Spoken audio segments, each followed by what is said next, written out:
शहर से दूर, पहाड़ों के बीच, विशाल और उसकी पत्नी नेहा अपनी पहली सालगिरह मनाने के लिए एक पुराने एकांत गेस्ट हाउस पहुंचे।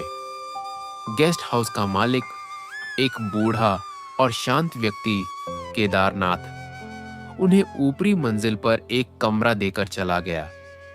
कमरा बहुत बड़ा था, लेकिन एक अजीब सी पुरानी नमी वाली महक आ रही थी।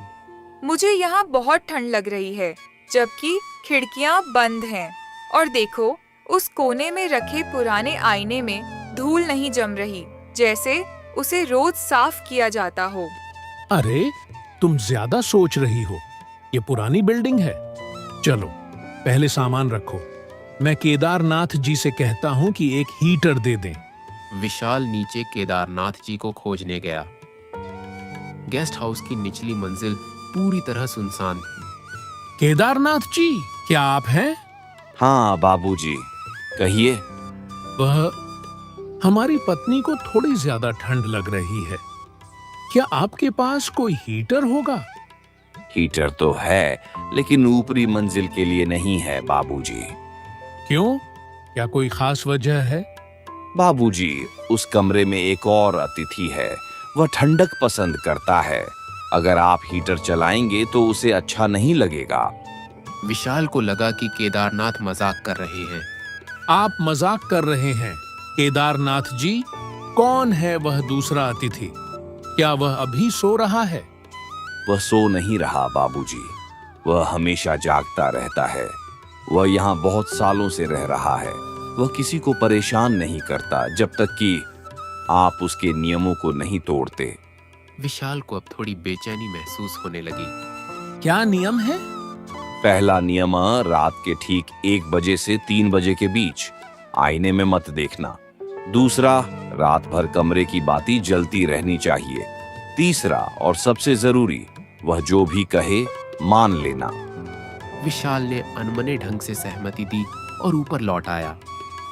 क्या हुआ? हीटर मिला? नहीं, उन्होंने कहा कि ऊपरी मंजिल पर हीटर नहीं लगा सकते।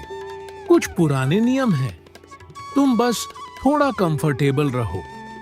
नेहा को विशाल का टाल मटोल करना पसंद नहीं आया। उसने बिना कुछ कहे दरवाजा बंद किया और सोने की कोशिश करने लगी।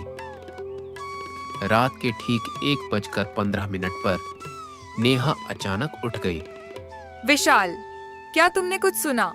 क्या? क्या हुआ? मुझे सोने दो। मुझे लगा जैसे कोई कमरे में चल रहा था। और देखो, बल्ब टिमटिमा रहा है। तभी कमरे के कोने में रखे पुराने टी पॉट से एक धीमी सी आवाज आई, जैसे कोई फुसफुसा रहा हो। मुझे बहुत ठंड लग रही है। विशाल तुरंत उठ बैठा। उसने आवाज की दिशा में टॉर्च मारी। टी पॉट हिल रहा था। मैं मजाक नहीं हूँ विशाल, मैं भूखा हूँ।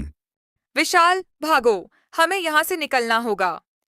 हम भाग नहीं सकते, उसने कहा था। वह जो भी कहे मान लेना।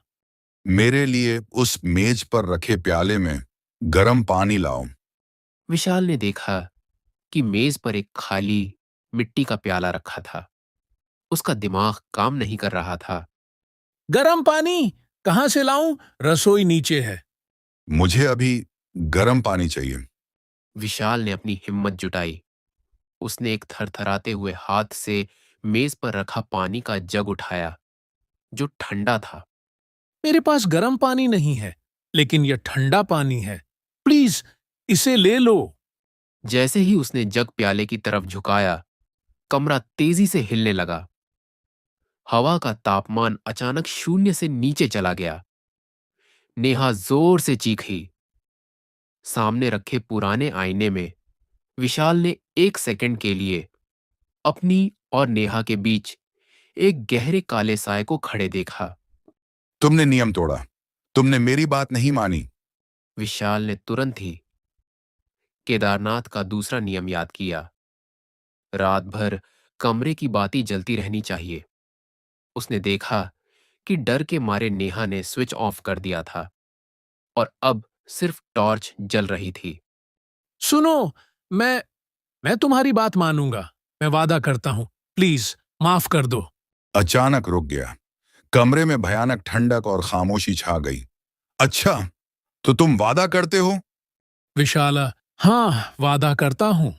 ठीक है, सुबह होने तक तुम दोनों को खड़े रहना होगा, बिना हिले डुले।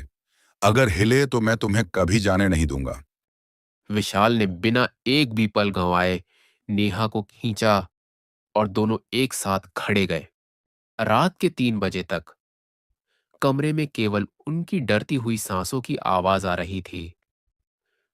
जैसे ही बाहर पहली मुर्गे की आवाज आई, कमरे का तापमान सामान्य हो गया। विशाल और नेहा सुबह होते ही गेस्ट हाउस से भागे।